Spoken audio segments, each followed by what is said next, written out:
The Sports Scouting Report podcast with Lee Brecheen's Louisiana High School football playoff prediction show is presented by Medine's Collision Center. Take control, choose Medine's. Gros Savon Lodge, the true sportsman's paradise. Treads and Care Tire Company, the tires you need, the service you want. And Harvey Autos, the name you have trusted for years.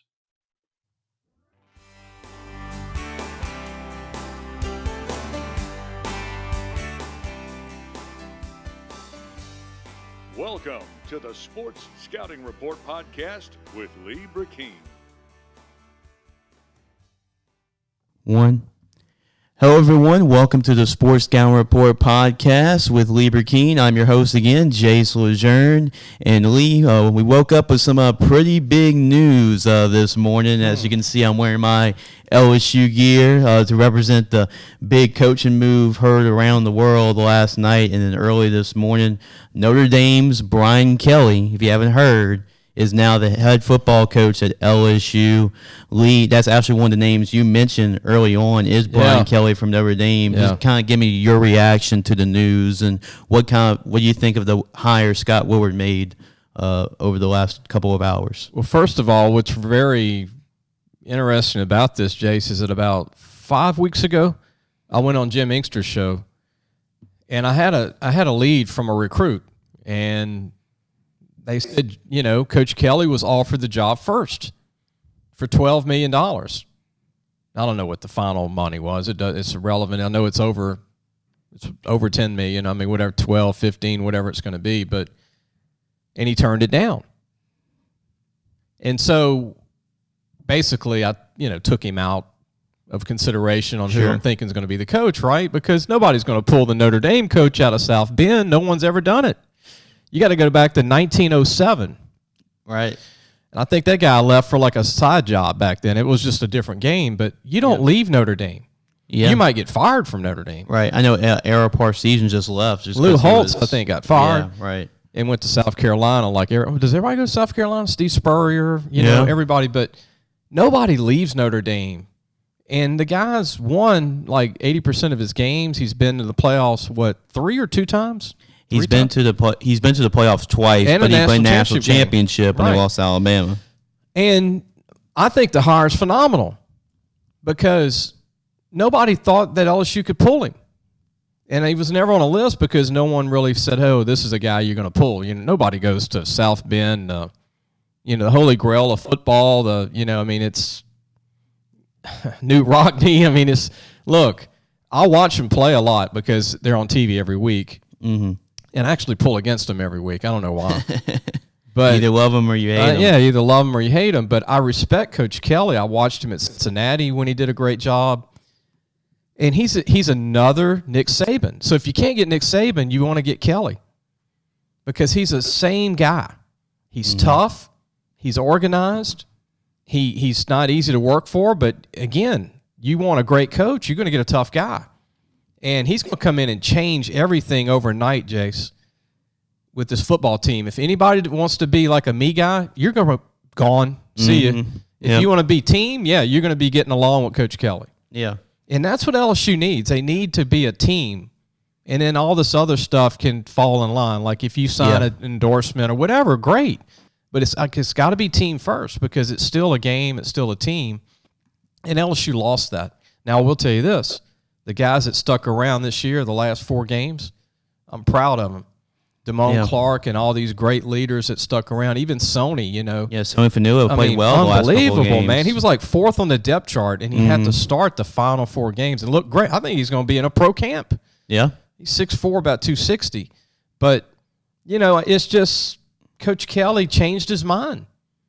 Mm-hmm. And you got to take your hat off to Woodward because he changed his mind. He didn't stop. Right. He didn't stop after Lincoln Riley announced that he was, going to be at USC. So, he had a plan in place, and that's what we knew coming in with Woodward. Isn't that amazing? He was his first choice, and he got him.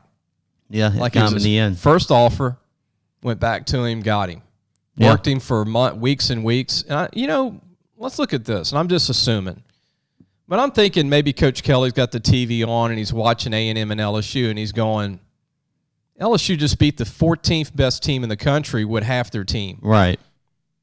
That's incredible. What can I do with a whole team of discipline and structure and culture back to where when Nick was there? And he's going to bring that. He's going to bring coaches. Everybody wants to coach with Coach Kelly. I mean, he's like Saban. Yep. Either you go to Saban or you go to Coach Kelly. And, Pete Carroll's in coaching, he would be another one. But, if they would have hired Fickle, he doesn't have the resume of Kelly. Mm-hmm. Billy Napier, I'm glad he got the job at Florida, but he hasn't been in a national championship game and 2 playoff games and been at the highest level for 15 years, 12 years at Notre Dame. Yeah. But if LSU fans don't know about Kelly, that might be why they're not happy.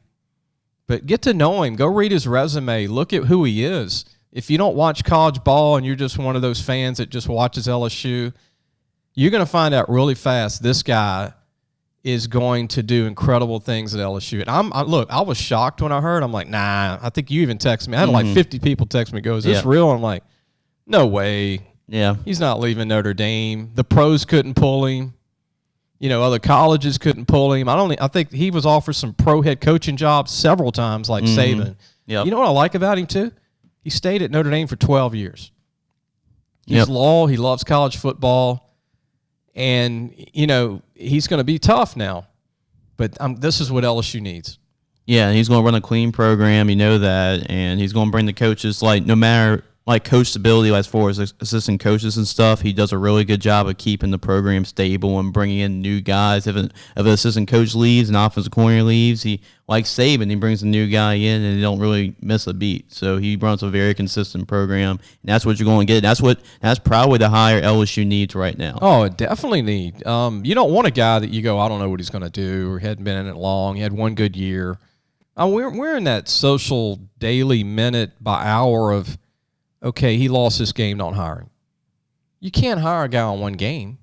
Yeah. Or you can't hire a guy, I don't think, on 1 year. And he's going to have more opportunities, like you said, recruiting in Louisiana. He's going to get those guys that he didn't really get. He didn't really get at Notre Dame. Jace, he was in the top 10 in recruiting at Notre Dame. Mm-hmm. It gets 10 degrees most of the year over there. Yeah. It's hard to recruit to South Bend. It's not like the old days when I was growing up and a lot of our listeners.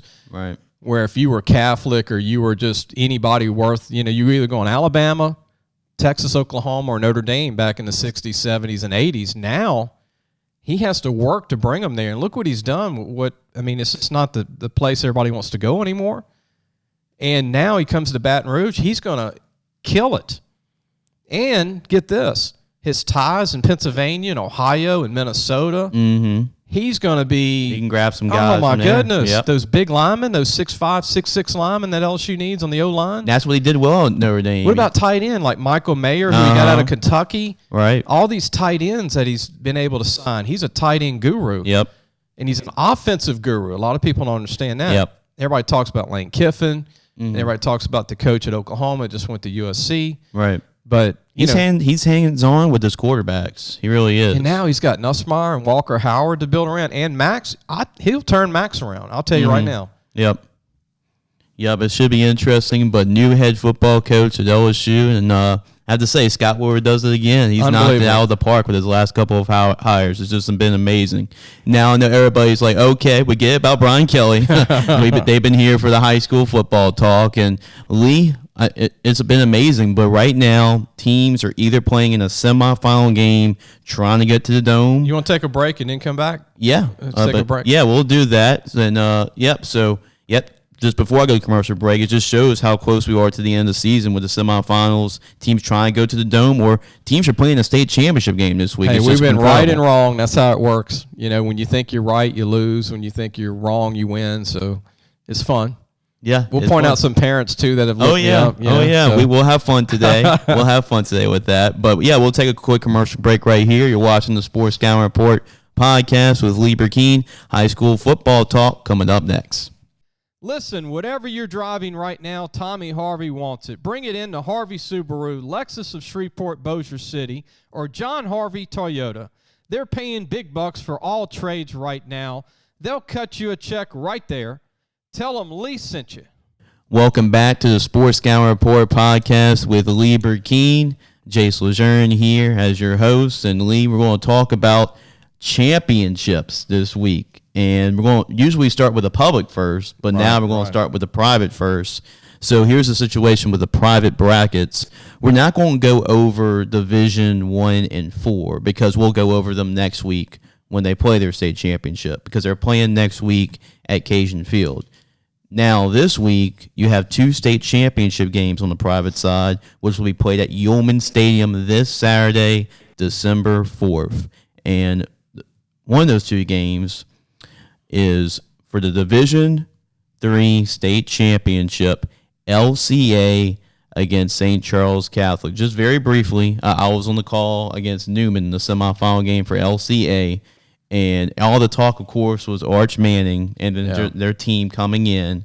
But what impressed me, and you can elaborate with this if you want to, is Juwan Johnson, the sophomore quarterback for LCA. Everybody was talking about Newman. I mean, rightfully so. He's a great quarterback. We all know about it. But it was the other number 16 for LCA, Juwan Johnson, that stepped up, had 6 touchdowns that night. And now, in the 49-7 victory, now sets up the stage. They're going to try to go, can you believe it, Lee, a 5th straight state championship for LCA. On the other side, they have to play St. Charles Catholic. They are coming off a 17-13 win over Notre Dame. You know, with those 2 teams, highly contested game. St. Charles Catholic got a couple of stops. Zach Vicnier was the quarterback last year, now playing running back, had 2 rushing touchdowns. They move on. St. Charles Catholic has a really good defense, but, boy, they're going to have a tall task this week, this Saturday. It should be a great matchup between St. Charles Catholic's defense and LCA's offense. Lee, do you think that LCA can go and win their 5th straight state championship, which has been done one other time? Yes. Well, they're becoming the old Haynesville. They're becoming the John Curtis. You know, I think they both did it over the history of high school football. And by the way, Yeoman Stadium, if you're not from New Orleans, it's where Tulane University plays their football games. A lot of people might not know, but, you know, St. Charles beat a very determined Notre Dame. Notre Dame was, you know, not the old Notre Dame, but they're always good at Louis Cook. I don't think that St. Charles, they got a great team. I thought Newman could probably beat them. Didn't happen. I mean, it was 42 to 7 at halftime. Yeah, it was 42 to 7. Me and Lon were talking a lot about other stuff in the second half. The game was so lopsided. Lafayette Christian, too much speed, too much confidence. St. Charles has a good team. If you're listening to the show and you're from Laplace, man, y'all have a really good team. Not saying you can't win the game. I'm just picking Lafayette Christian because I even was kind of on the fence about it last week, but I'll stay with my pick. From the original get-go and go Lafayette Christian. I think St. Charles Catholic, I would be shocked if it's 42 to 7 at halftime. I would be shocked if it's not at least a game going into the third quarter. But I'm still going to pick Lafayette Christian. Just too much speed. You did the game. It's not just Juwan Johnson. Their DBs are all 4 or 5 guys, and it's just it's hard to scout these guys. And, you know, St. Charles, it's going to be tough to run. It's going to be tough to throw on them. I don't know what pick your poison, what you're going to do, but I know St. Charles fans, you know, Frank Monica left this team loaded, and it's a great senior group, and I know they're going to show up wanting to give it everything. Again, nobody thinks they can win, and I hope it's a great game. I really do. Yeah, it was a great game last year. This is a rematch of a state championship from last year, and LCA won 12 to 7. So let's see if that's that type of football game. St. Charles Catholic can win that, but if it's like a up-tempo, back-and-forth game, it's going to be really hard to keep up with LCA and how explosive they are. Yeah, I mean, like I said, St. Charles has a really good senior group. A lot of these guys have been playing 4 years, starting a lot of them 3-4 years. You know, they do have some size on the O-line, D-line, but I even said that about Newman. Newman had size, and it really didn't matter. You know, Newman had some big guys on the D-line and O-line, and, you know, I mean, just – 42 to 7 is crazy. You know, I would have never. If we could pick that game again, I still would say it would never be 42-7 at halftime. And I called the game before with Newman and Episcopal and the way they played against Episcopal. I thought they would carry that to the next game, but it just did not happen. It shows how good LCA is and how motivated that group is. And the good thing is, if you're listening to the show, and I know parents don't want to hear this if their kid's a senior, but St. Charles will have a chance to maybe win some in the future because Lafayette Christian's moving on, right? Yeah, and so they won't be here again next year. And it'll be wide open with U-High rebuilding next year and De La Salle rebuilding. Sure. So it's wide open next year for this. Yeah, we'll see if before they move up, let's see, LCA takes advantage and gets one more. So that's the Division III state championship at Tulane Stadium, Yeoman Field, St. Charles Catholic, LCA for all the marbles. When we come back from commercial break, we'll talk about the other state championship, which is Division I. We'll be right back. You're watching the Sports Scouting Report podcast with Lee Brecheen. If you need a paint job or repairs to your vehicle, go see Medine's Collision Center located in Baton Rouge, Louisiana on Kincaid Avenue.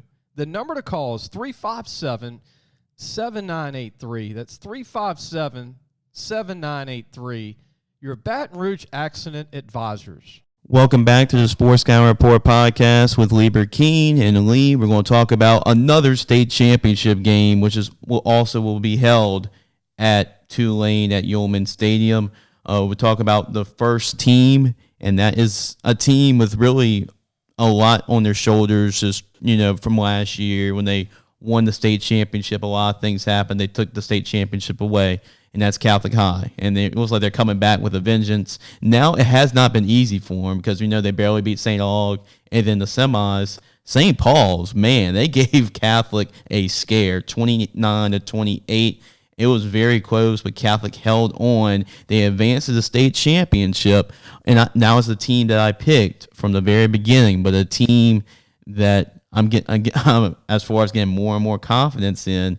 And I got to give kudos to you because you got this one right. I got this one wrong. Was Jesuit being Brother Martin 28-10. Not really surprised that Jesuit won that semifinal game, considering Brother Martin won the first game this year against them. But really how they dominated Brother Martin 28-10. And now if you're Catholic, you've survived two scares the last two games, and you're coming in playing a red-hot Jesuit team. It should be a very interesting state championship between Catholic High and the Jesuit Blue Jays. Well, I picked these two like 6 weeks ago because I watched Jesuit, and their offensive defensive line are the only OD line that's as good as Catholic High's, Jason. Kudos to Coach Ken Sears and St. Paul's. 29-28 loss. That was a tough loss for him. And, I was trying to, hopefully, you want to see Coach Sears in a state title game. I don't know if he'll come back. There's some talk he could retire, or he might just come back another year or two. But Coach Sears, I hope you still coach next year at St. Paul's. You do a great job. But you look, this is going to be a battle of the Titans. There's no weaknesses. Jesuit had some weaknesses going into the season, Jace. It was at running back. Now they're strong at running back. Their quarterback's new. But Jake Levier is unbelievable. And I told you, we had him on the cover. I loved seeing him over the summer. But the D-line and linebacking core of Jesuit is the only one I think that can hang with Catholic High. And Catholic had some injuries that people didn't talk about going into the semis. Wesley Woodward was out for a couple, 2-3 games. They had a couple other guys. Trey Benson was hurt. I don't know if Trey's coming back or not. It'd be good if they can get him back at slot receiver. But now Catholic's healthy. Jesuit, they've never beaten John Curtis twice in a year. They've never beaten Brother Martin twice in a year. That is incredible for their program. It's never happened in the Blue Jays' long history of winning football. But I picked Catholic from the beginning. I got to stay with my pick. But Jesuit Blue Jay fans, I'm going to tell you, this is going to come down. This is going to be one of those probably 35, 34 games. Yeah. If you're nervous, you might want to go have a Coca-Cola before the game, and I don't mean a Coca-Cola. So it's going to be stressful. It's going to be an incredible game. I just can't wait to see Catholic's O-line against Jesuit's big defensive line. And the same thing with the matchups with their DBs and Catholic's running backs. It's going to be a battle, Jace. I don't see weaknesses on either team. I've seen Jesuit play twice this year. I've seen Catholic play 2 or 3 times. whoever turns the ball over loses this game. Yeah, it should be a good one. Catholic High trying to go for another state championship, and Jesuit are trying to go for their first state championship since when they beat John Curtis in the Dome a couple years ago when they had Foster Morrow and those guys. And Catholic won note. St. Paul's was winning that football game late. Catholic had to score a late touchdown to get that win. So St. Paul's was close, really close to pulling off this upset. And let me throw out a really interesting note here. The special teams department for Jesuit and Catholic, two of the best in the state. John Corbella, who used to kick for LSU, his son's the kicker at Jesuit. He's a great kicker. On the other end, you got one of the best punters in the state in Kylan Dupree. And then, Catholic's like kicker you, right? I mean, if you kick at Catholic, you're either walking on at LSU as a kicker or you're starting somewhere as a kicker. So, I mean, it comes down to who's the best kicker, punter. They're all good. Both these teams are really good in that special teams department. Yeah, those type of games might come down, like you said. The special teams can make the difference. Fake punt maybe on 4th and 1, and you never know what happens. That. Yeah. Yep. Last game, save it for all the tricks that you have in the playbook. Last game you have, so we'll see. But that should be a dandy. Catholic High, Jesuit. That is the Division I state championship. Both two games will be played at Tulane this Saturday. So if you're in the area, just go and see those 4 great teams and duke it out for a state championship. What does Yeoman seat, like 30,000 or a little over 30,000? Yep. They'll fill it up for Catholic Jesuit, and they'll come close with St. Charles. Yep. Because Laplace is not far away. Right. Jesuit's there. Jesuit will probably bring 15,000. Yep. And Catholic, probably the same thing. You probably have a sold-out crowd. So if you think you're just going to show up and just sit somewhere at that game, it's not like going to the Dome and there's 70,000 seats. Sure, right. You might want to buy a ticket before. Yeah, now, right. So you have one of those 30,000 seats. Yep. So, you got to choose wisely because college football is Saturday too. Right, so you got to make sure you got your plans organized. Nobody wants to watch Alabama lose to Georgia. Nobody wants to watch that. Yep. But those are your 2 state championship games. Now we'll talk about the other 2 state championship games next week, and I'm sure we'll talk about who comes out as winners next week too in those 2 games. But when we come back, we're going to go to the public side of the bracket. Now they're not in the Dome just yet, but they are fighting for that chance to play in the Superdome. The coolest thing for high school kids is having the opportunity to play in the Superdome. Superdome, there's nothing like it, man. The lights and being in there at a pro stadium, turf, and I mean, it's incredible. It's like being in Tiger Stadium would be a great event, I think. I've always wanted the games in Tiger Stadium, but the second best avenue is the Superdome. So it is every kid's dream, and that's why I wish we could get every game back in the Dome.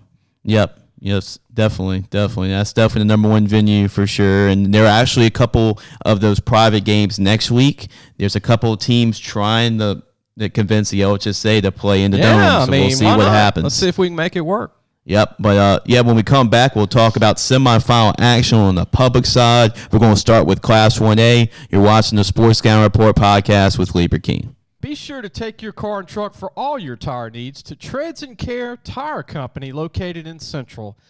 The number to call is 331-8144. Family owned and operated since 1971. That's Treads and Care Tire Company.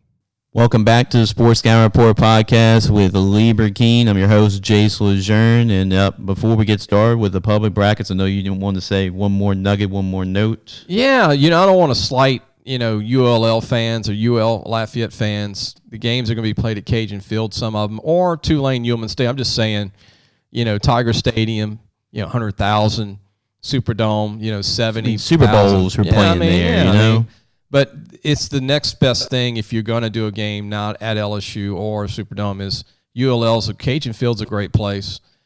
Yeoman's a nice stadium. That was the greatest thing that Tulane ever did was have that built. To have some kind of college feel, right? Instead of playing in the Dome. Yeah, just something close to out. It's outside, and it just feels normal. Feels like college ball. So I think it's helping them. Yeah, I'm sure it will help them. It helps them in other stuff, recruiting and other aspects too, which helps the program getting more known in the last probably 20 years before that. So That's why Tulane, big reason why Tulane's on the rise too. So, yeah, let's go to 1A, Lee. We're going to talk about the semifinals. Who will go to the Dome? We'll talk about the first semifinal pair. That is number 1 Logansport against number 4 Oak Grove. Boy, that is going to be a good one. The game will be played at Logansport. Logansport coming off a 44-14 win over Bazar. And then it seems like these two teams play each other every year in the playoffs. West St. John, Oak Grove, and Oak Grove won convincingly 34-6. So what's on the line? Oak Grove, we talk about streaks with LCA, trying to go for their 5th straight state championship.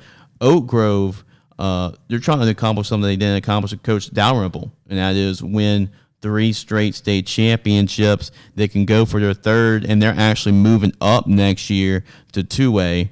So will they get another state championship before moving up? Just kind of like a going away party for Oak Grove in 1A and get another state championship and have the opportunity to play in that game over a really good number 1 seed Logansport football team. I picked Oak Grove several weeks ago. I picked them, and they had lost a few games, right? And they were coming back, and we had Coach Gregory on our podcast. And, Logansport, great coach, McGee. They got some good players. From watching the two teams, I think Oak Grove, if they're on their game, I can't go back on my pick. Sorry, Coach McGee. Right. But I'm taking Oak Grove to win it all. I'm taking Homer to be the opponent. I didn't have Homer as the opponent, but Jace, Richie Casey does a great job at Homer. And I think Haynesville has just overachieved this year. They're not the old Haynesville, and what David Franklin's been able to do, the son of the legendary Coach Franklin, is incredible. I mean, Haynesville plays the same 12, 13 players. It's not where they used to alternate 30, 40 kids. And they beat, a good Grand Lake 17-0. But Homer, this is the year where they're like, look, we're gonna beat those Tornadoes this year, and I think Homer's gonna do it. Homer hasn't been in the Dome in a long time, Jace. In the old days, they had made a few appearances, but it's been how many years, I wonder, but we can Google that. But it's been a long time since Homer's been in the state championship game.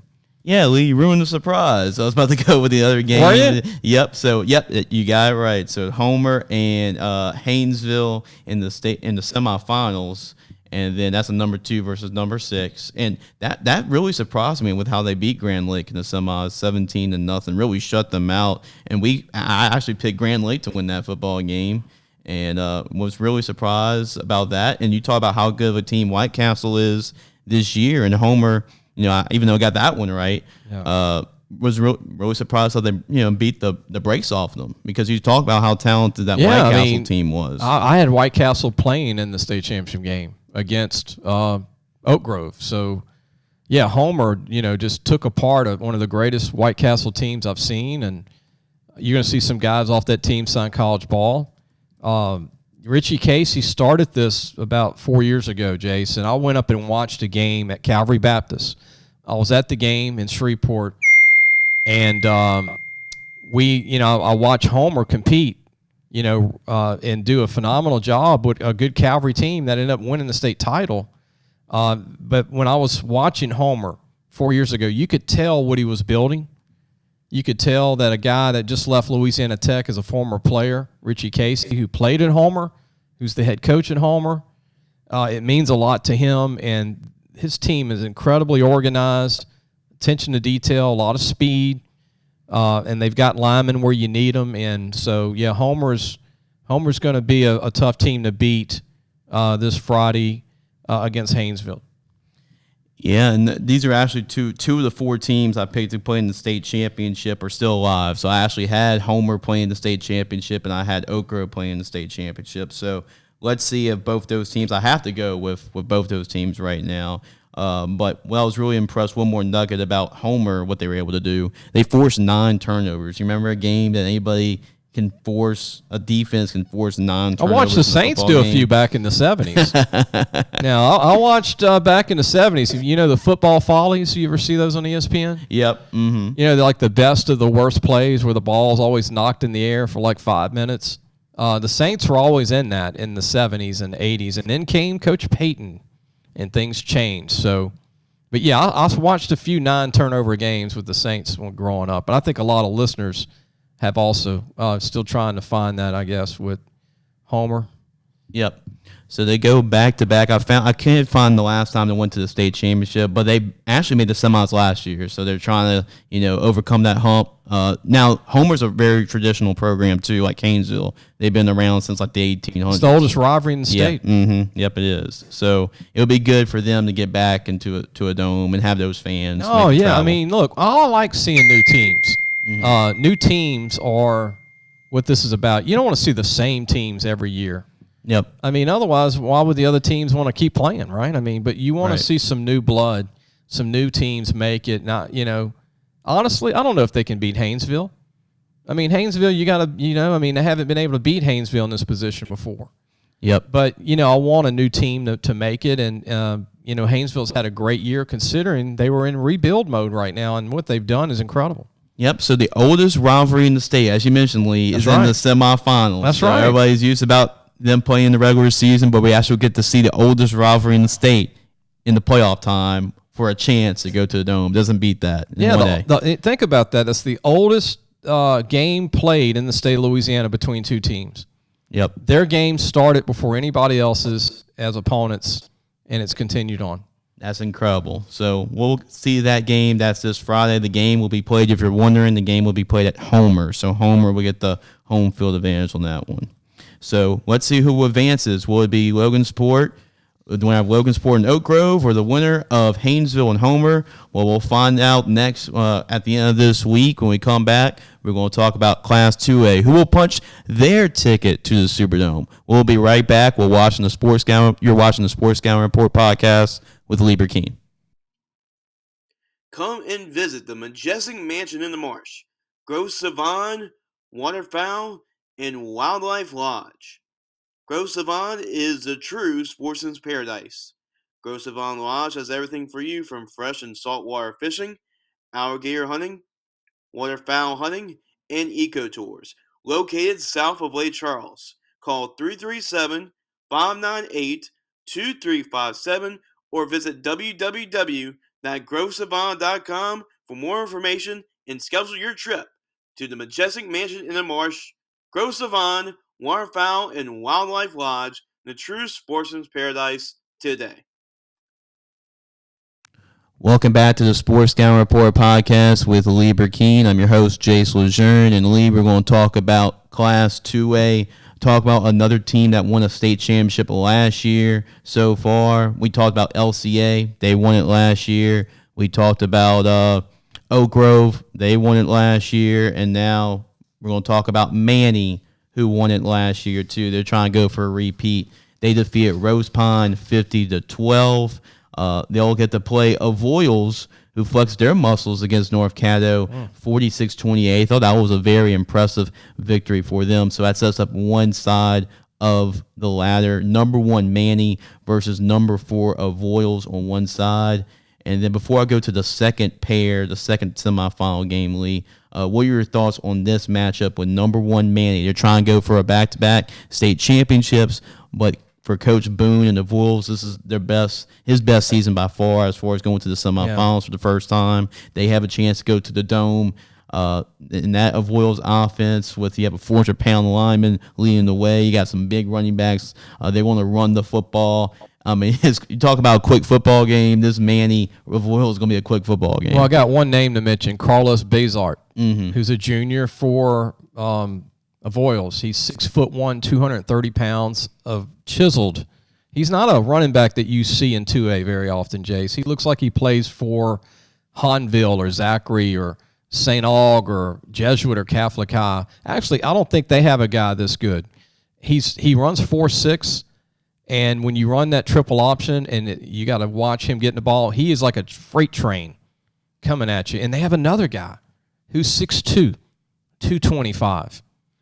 Can you imagine trying to stop these two guys? And they have a third guy who's a senior who's about 190. So Avoyles has 3 phenomenal running backs, and you have to be so good at defending this. It's hard. I don't know if you've ever, if you haven't watched Avoyles play, it's like watching the wishbone offenses back from the 50s, and everybody has their guy, and if you don't keep your guy, it's a touchdown. I mean, you have to be very good on technique, and you don't know sometimes where they're going to pitch the ball, where they're going to go. they're not going to throw it. And Manny knows, look, we're putting 10 in the box, and we're going to – and Evol's like, we're coming right at you, and you're just going to have to stop these two big running backs. And Carlos Bazar's been starting his freshman year. He's a junior now. He's still got another year.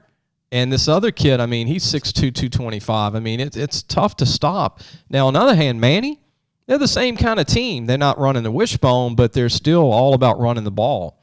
And Manny will throw it every now and then, but – this is going to be a quick game. I think when you look at your high school scores on your computer, this game might end by 9 o'clock because there's no throws. The clock's not going to stop. And but I think Evol's scary here. I picked Manny to win it all, but Evol's, man, this is the best team that Andy Boone's had, like you mentioned, and this is the best running backs that he's had to run this offense. If it was up to Coach Boone, he would want to hold on to the football for 48 minutes and never let his defense touch the field. If that was the case. It's tough to stop this offense. If you ever watched it, it's incredible how the quarterback hands this ball off. You don't know if he's going left, right, and everybody's bunched in. Yeah, very condensed how they do it. And if you miss anything technique-wise, you got someone going for 80 yards. And then you got a guy, Tay Augustine, who's 6'8", 400 pounds, blocking. And they go behind him, you can't even see the backs who are 6'1", 220. I mean, look, Evol's has some talent. This is not a team that just runs an offense, a gimmick. Now, they did have offenses like this the whole time he's there, and they didn't have these kind of players. Right. This is legitimate stuff. This is the game I want to go to. Yeah. I can't go to it this week, but, man, this would be a game to go watch. Yeah, and one more note about Manny talking about them, because we're hyping up Rose Pond and Manny, and Rose Pond with Ethan Fry and their offense. We thought it was going to be a back-and-forth shootout, but Manny just shows the why they're the juggernaut of 2A, and they just, throttle Rose Pond 50-12. I mean, that's just saying a lot. And Jess Curtis and Manny, they're trying to do it again against a team that they're trying to make history. They're also trying to go to the Dome for the first time. Talk about teams trying to go to the Dome for the first time. And look, what Jess Curtis has done at Manny is incredible, Jace. I mean, this is a guy who got into coaching at a young age, and he's done nothing but win championships or play for him. He's built a dynasty at Manny. I mean, they have 100 players. They have 30 seniors every year. They're kind of like the Edna Carr of North Louisiana. They lose a big class. They bring in another big class. That's credit to the program. It's credit to him and his staff to build something that wasn't this good way back. I mean, Manny's always had history of putting out athletes, but they never had this long of a sustained history of dominating. And, the challenge of Oils has is that they play the same 12 kids. Manny's going to roll out about 70 kids during the game. And you get tired. You get tired playing punt, kick team, and you're the starting running back, and you're the starting O-lineman. And that's what Evol's has. So, it's going to be tough, but, I mean, it's going to be exciting. Now, Manny, I predicted him to win it all from the beginning. And so we'll see what happens. Yeah, I have to as well. That's who I picked at the very beginning, and they're trying to accomplish something they've never done, which is go back-to-back. They've never been back-to-back. So let's see who creates history first. So let's talk about the other semifinal game, and we talk about this. What Amy team will show up? Well, the really good Amy team showed up 20-2. We're talking about General Trask, that they're going to make another great run, a great season for General Trask. They went undefeated and had themselves a great year, but fell short 20-2. Amy will now have to play Jonesboro Hodge, you call it as well. And I'll tell you, Franklin, you got to give major kudos to Franklin for what they were able to do, because they lost 1 point to Jonesboro Hodge. They're similar to Evol's, Jace. They didn't have a lot of players. And they had a good quarterback. They had a good corner. They had a 2 or 3 good players. They don't have but like 15 kids that play. And that's incredible to get this deep in the playoffs with only about 15 kids that, go both sides of the ball. And, they played their hearts out, and they lost by a point to a deep, talented Jonesboro Hodge team who this is one of the best teams since the late 80s, early 90s when they were powerhouse. Sure. Yep. And a running back named Norman Bradford, a lot of people might remember. He was 3-time All-State. He was 6'2", about 230. This team has 5 D1 guys, but not just that. They're just big everywhere. They're fast and long. Tydree Malone is an incredible quarterback whose the light came on. I watched him play all 3 years, and this year just bam, the light, like Yep. everything, he's getting it. Right. And Callahan, the receiver, is incredible. He's one of the best slot receivers in the state outside of Aaron Anderson. Yeah. He's up there. Yep. So this is going to be another phenomenal game. Amite likes to play to the competition. So Jonesboro Hodge is on a mission. This is going to be a battle. Yep. It is going to be a battle. And it's at Amite, so that's the only advantage. That's what I was about to say. Home field might be an advantage here with being at Amite, but it's neck to neck. I mean, as far as on paper with these two teams. But I'm going to tell you what, the Charles Scotts of the world and the Norman Bradfords are going to come out. They'll show up. And all those great Jonesboro Hodge alumni. I mean, but look, if you don't know much about Jonesboro Hodge, in the 90s and 80s, they were a powerhouse. And this program, whatever happens, the coaches at Jonesboro Hodge, what an incredible job they've done. Yeah, and Coach Blankenship's done a really good job with that program. They made the playoffs like every year. It's not like they're just coming out of nowhere, and here they are. I mean, they've been very consistent and making second, third round. To get to the big boy level right here. Yeah, this is the first year they've been able to really break through the ice and get there. So, yeah, 2 semifinal games, Amite and Jonesboro Hodge. I actually didn't have somebody. I actually had General Trask making it, so I have to make a prediction here. But I think just the game being at Amite, I think that's going to be the slight advantage there. And I like Amite's athletes, and that was really a statement win what they were able to do to General Trask. And I like Amite to advance this round. But I tell you, it's going to be it might be a 1-point game. I had really General Trask, right, going to the dome. Yeah. Mm-hmm. I'm going with Jonesboro Hodge. Okay. Yeah. Because they knocked off my team, and I watched Jonesboro Hodge. Now, Amite, there's not a better looking team coming off the bus than Amite. I mean, Amite's good. They look like they got a better O-line than LSU, okay? I mean, they've got some big guys that can move, but it's just a matter of how they play as a team. And if Amite plays it like they're capable of playing, it's not a game. But if they don't play to their level, Jonesboro Hodge will win, and I'm going to take Jonesboro Hodge. Let's see who comes out. Would it be Manny and Amite, two teams we've seen a lot win state championships in the 2A level, or will we see a brand new matchup with Royals and Jonesboro Hodge? I love it. Never know. We make these picks. If you get angry at us, don't. It's just for fun. I'm going by who I'm watching, the teams and everything. I mean, these teams are so close. You can pick any of them. I'm happy with any of them making it at any of these classifications that we talk about. But Manny's the team to beat if you just watch the game and you see the most talented team on paper. Them and Amite on paper have the most talent. Well, Lee, we'll see. We'll find out this week who moves forward and goes to the state championship. 2 great semifinal games. We have a couple more semifinal games for you. Next coming up is Class 3A, and we'll talk about Class 3A. And these 4 teams, they can definitely win it. We'll see who comes out of that bracket. You're watching the Sports Scouting Report podcast with Lee Brecheen. Looking for a used car? Harvey Autos has 3 dealerships, which means 3 times the used vehicles. They've got everything from fuel-efficient compacts to luxury models, even hybrids, and certified pre-owned with a warranty. Check out John Harvey Toyota, Harvey Subaru, or Lexus of Shreveport, Bossier City. Welcome back to the Sports Scouting Report podcast with Lee Brecheen. And Lee, we're going to talk about Class 3A. And this was a bracket we said at the very beginning that I can see like 12 different teams coming out of this bracket, like 5A, as far as like, on other classifications, other brackets, everybody had like a clear prediction winner. Not to say they will win, but everybody thought, oh, this team will win, this team will win.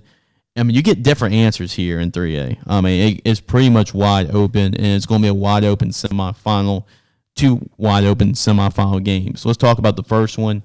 Number 1, Sterlington versus number 5, Church Point. That is a semifinal game. The game will be played at Sterlington since they are the number 1 seed. Sterlington, Mass, and Prep. That was a state championship game in the quarterfinals. Mass and Prep was my team to go. Right. And then there was a play late in the game, Mass and Prep. There's been a little controversy around that, but that's what you're going to get around this time is controversy. But a lot of Mass and Prep fans thought he caught the touchdown to give them the win. But looking back at it, it was the right call. That was an incomplete pass. But anyway, Sterlington survived in overtime, and we knew it was going to be that type of football game, 40-34. Now I got Sterlington right, so kudos to myself, I guess, for making that call. But man, that's really big. Defeating the defending Class 3A state champs. Now Sterlington, it doesn't get any easier because they have to play a Church Point team prior to defeating West Feliciana 28-14. They gave up 3 touchdowns all season long. Now they gave up 2 against West Feliciana, but West Feliciana had himself a great run. And Church Point, we talked about with Coach Arsenault, they're trying to break through that door. They almost broke through that door last year in that same game. Semis last year. They came up this close to Madison Prep. Now they get another opportunity against Sterlington. Now the game will be played at Sterlington. Sterlington has been a couple years. I mean, it's not been a long drought, but it's been about 4 or 5 years since they've been back to the state championship. And I know that their fans, they're passionate about Sterlington football. They want to go back and make another trip to the Dome. So let's see who comes out of this one. Number 1, Sterlington, and number 5, Church Point. Neither one of these were my picks at the end, but let me tell you something. In this bracket, we're going to be talking about 2 programs. This is probably their final shot for these 2 coaches because they're going to be rebuilding. St. Martinville, who we're going to talk about next, and Church Point. And Jace, this is very emotional. Like, we're talking about the whole town of Church Point. Even they have fans in Rain, okay, in Crowley, that are really rooting for this team to make it finally. Coach Arsenault has been there for a long time. And to not win it last year because of maybe one play, okay, in the semis, and then they're back in the semis again. You know, I mean, for me to even try and pick against them, I got to go Church Point because I got to go for the love of that town and that community. Sterlington's the team to beat. You got it right, and look, they're just a machine. But Church Point's defense is really, really outshining what I thought it would be. Their defensive front, Jamarian Citizen, all the great, most of their team on their defense is seniors, but they have a whole new offense that's really shocked me. They've had, Arsenault had to replace all the running backs, all the O-linemen, all the receivers, and their offense has really just been incredible. I'm taking Church Point in an upset.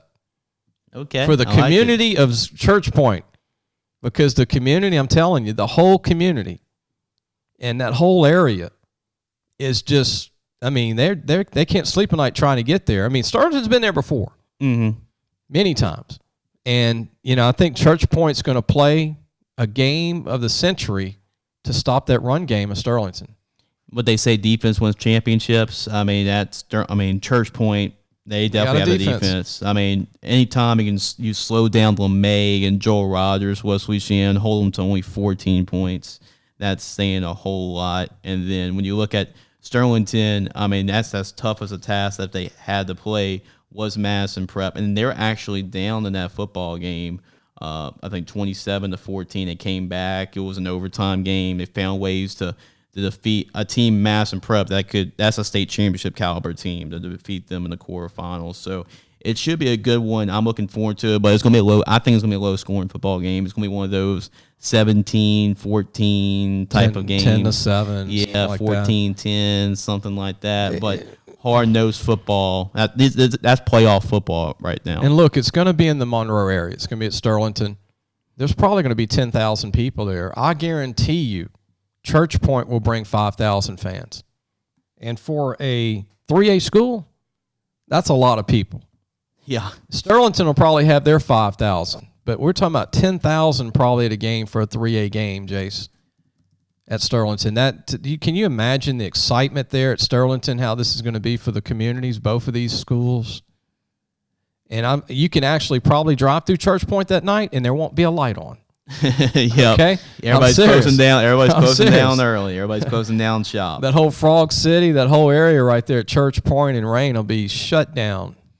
Now we talk about defense with the top side of the ladder, but we're going to talk about the offense on the bottom side of the ladder, because these are two really good football teams, especially St. Martinville as far as offense goes. They put up 59 points against Letcher. I mean, Taryn Harrison had 4 touchdowns. Stephen Blanco, which is a guy that you said was going to be a key in that game. Incredible running back. He had 264 yards and 3 touchdowns, so he stepped up. Now, Winfield from Letcher was going to get his plays. He had 5 touchdowns.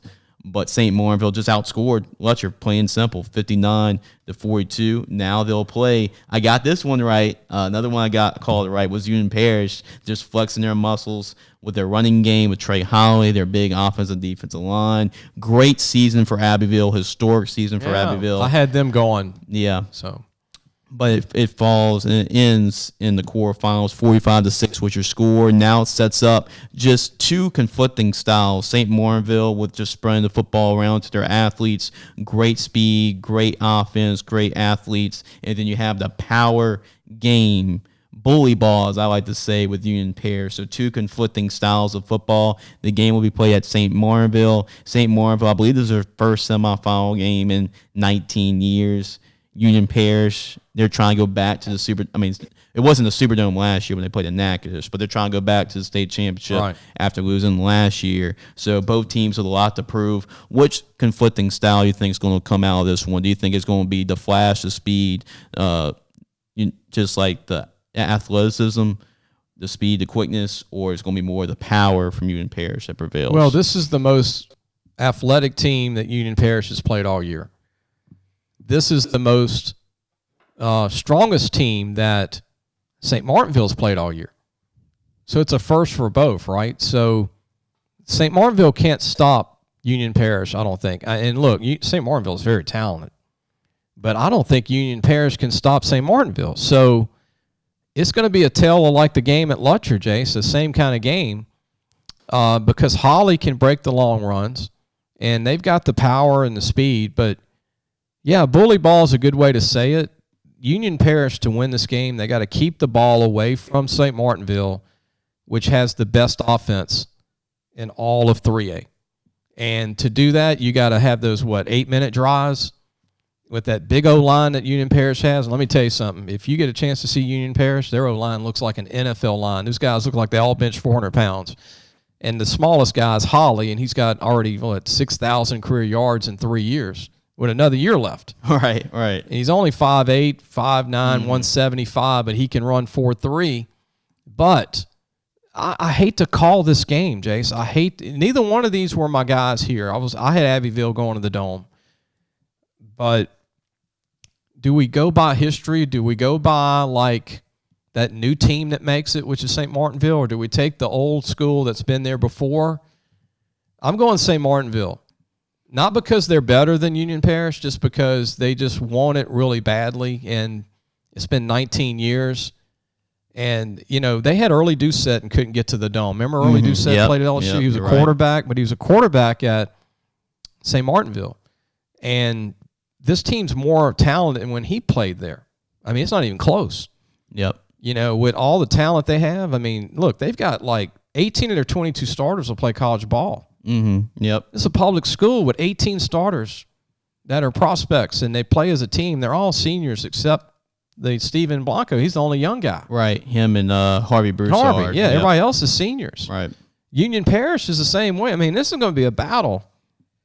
It's at St. Martinville. Yeah, it is. If it was at Union Parish, I'd take Union Parish. But being that it's south and it's at St. Martinville, it's going to be crazy. Mm-hmm. And I'm going to just take them by a touchdown.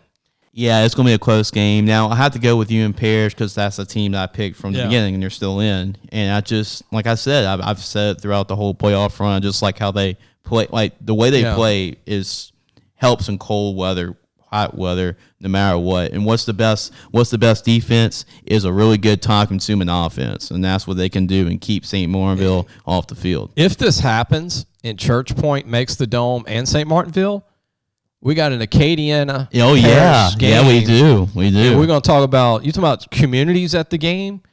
We're talking about all St. Martinville. They're not just going to be St. Martinville. It's going to be all the little towns around St. Martinville, like Lauraville, which is right by that area.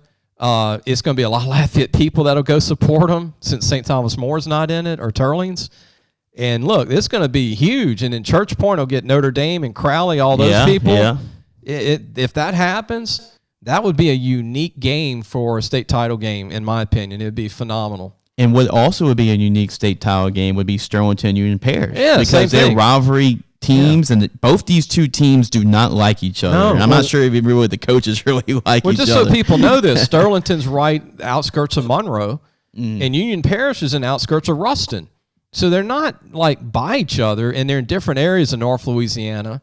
And no, they do not like one another, but they have similar offenses. Yeah. And it'd be a very quick game again. It would. Might see 2 passes thrown the whole night. Yeah. On the flip side, Church Point don't throw it a lot, and in St. Martinville will throw it about They're 25 man times. out. They're going to want to throw the football 50 times. So if you want to see a game of like skilled athletes and the ball in the air, then St. Martinville You're go cheering to for them. Yeah. But if you, like I said, if Union Parish Sterling, it's going to be run, defense, run, punt, run it out. Run, punt. Yep. Old school football. That's what's going to power just come at you. But these 4 teams, they all have a great chance. Incredible chance to get in there and win the state championship. When we come back, we're going to talk about 4A, and we all know the elephant in the room and the car. Can they win again? We'll find out. You're watching the Sports Scouting Report podcast with Lee Brecheen. If you need a paint job or repairs to your vehicle, you've got to go to Medine's Collision Center, located in Baton Rouge, Louisiana, on Kincaid Avenue.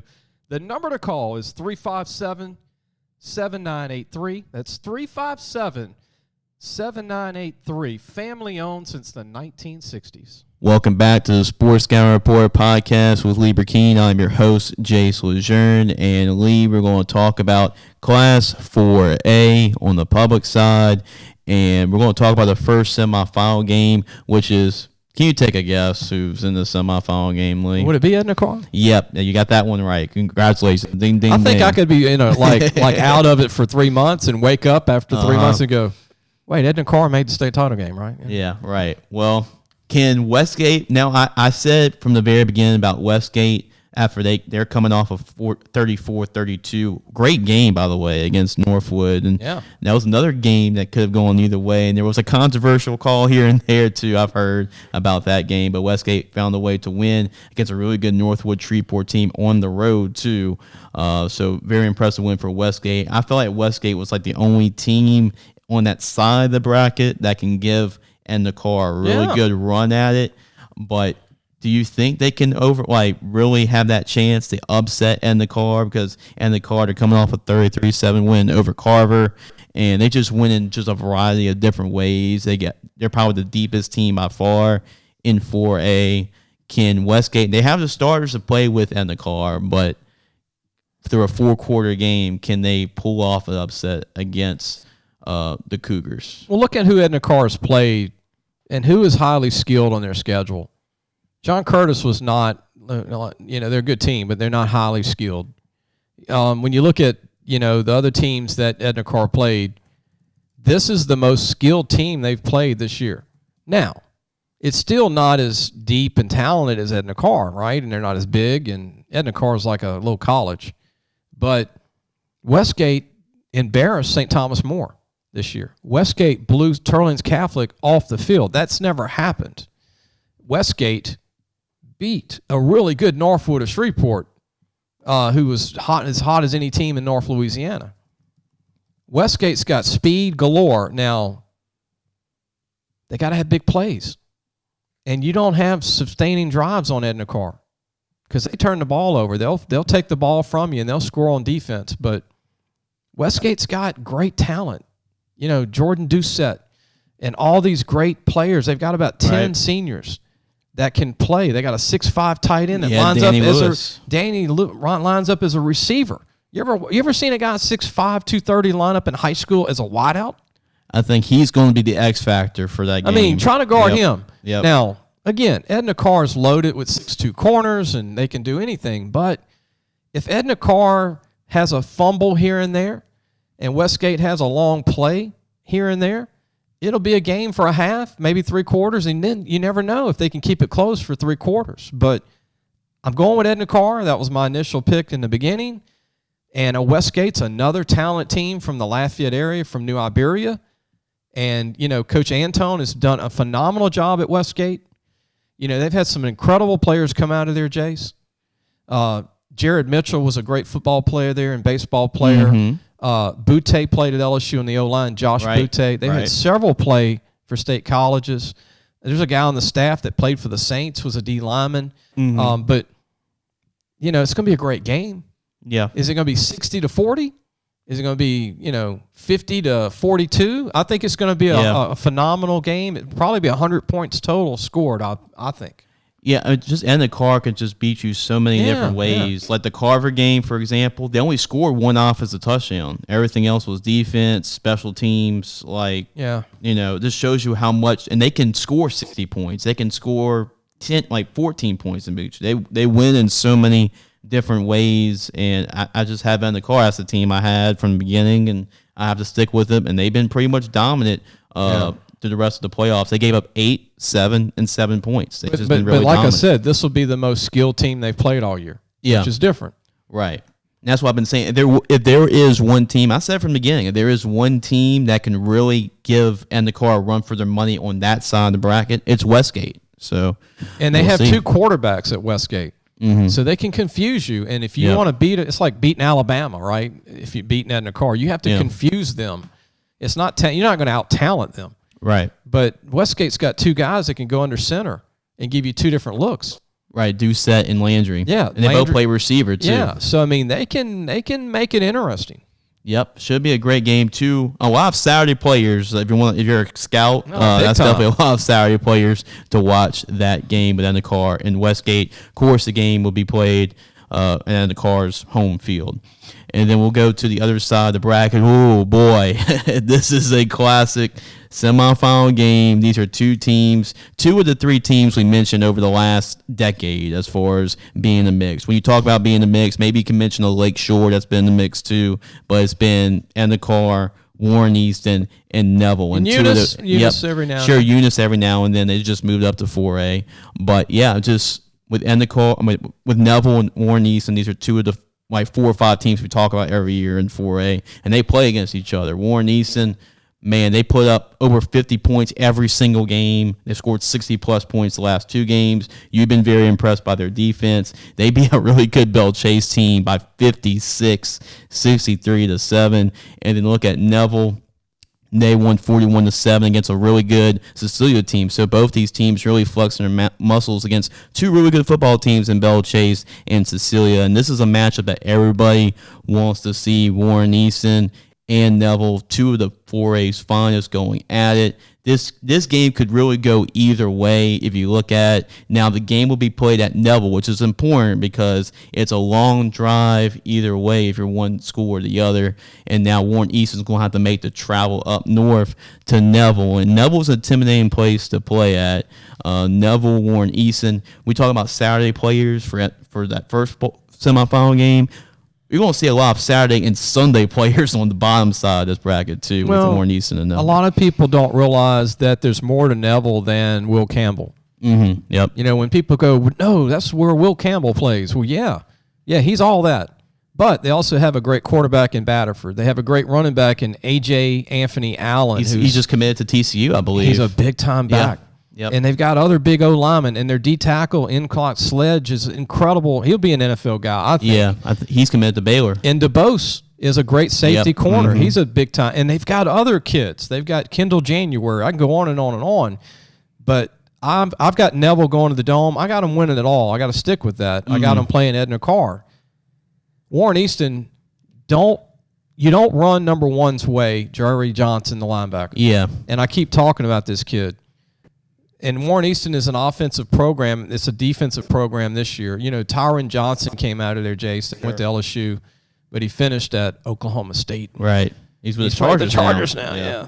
The Lightning Bolts. But Warren Easton's a defensive team. They get turnovers for points. That's how they get their points now. They put out like 9 receivers at D1 the last 10 years. This is a defense. This is a defensive team, but Neville's strength is their offense, and that's about all. I don't think they're going to win in the end. Now, Jerry Johnson will probably have 20 tackles and 3 sacks, but one guy probably won't beat you. Warren Easton has come a long way since the first few games of the season. Yeah, they have. But again, I think there's been some better Warren Easton teams I've seen, but this is the best defense they've had. Neville is on a mission. They've been away from the state championship game a few years. At one time, they had been there, I think, 5 times in a row under. Yeah, it was either them and Carr under Coach Mickey McCarty. Yeah. Yep. But this is a team that is very mature, Neville. They're a senior-laden team. On the other hand, Warren Easton's a young team. So Warren Easton will be back in it next year. Neville's the older team. I think it's going to be Neville, Edna Carr in the state title game. And I picked Neville to win it all. So I don't go back on my picks. I got to stick with what I said a month and a half ago. Yeah, I think it's going to be a classic game because Warren Easton's definitely no slouch. And Jerry Phillips, like you said, he's probably had better teams than this one. Doing his best coaching job. I think he's doing his best coaching job this year. This is his best coaching job in, I think, was it 5 or 6 years there? Yeah. And Jerry played, if you don't know about Jerry Phillips, he played at Edna Carr.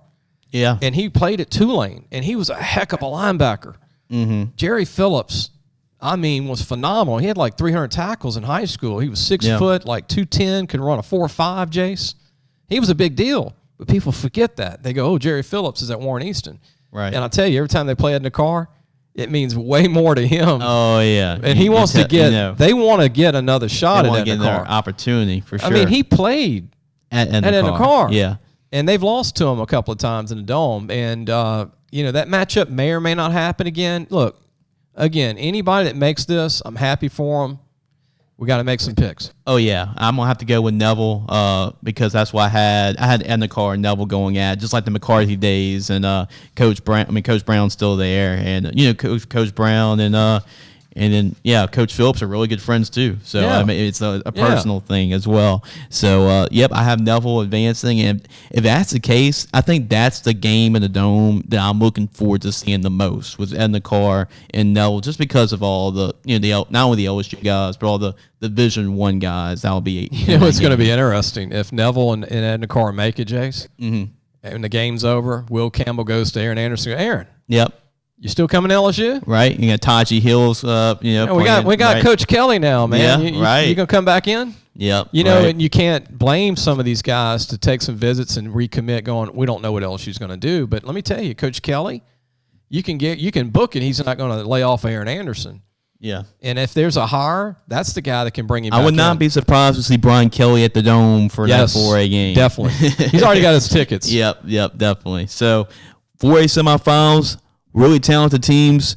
Will it be the predictable and the car? Will it be other teams going at? Will Westgate have just overcome the unthinkable and defeat and the car? We'll see. And then there's going to be a class in the other game between Warren Easton and Neville when we come back. One more bracket left to go to, Lee, and that is Class 5A. Big boy 5A, Lee. Big boy 5A.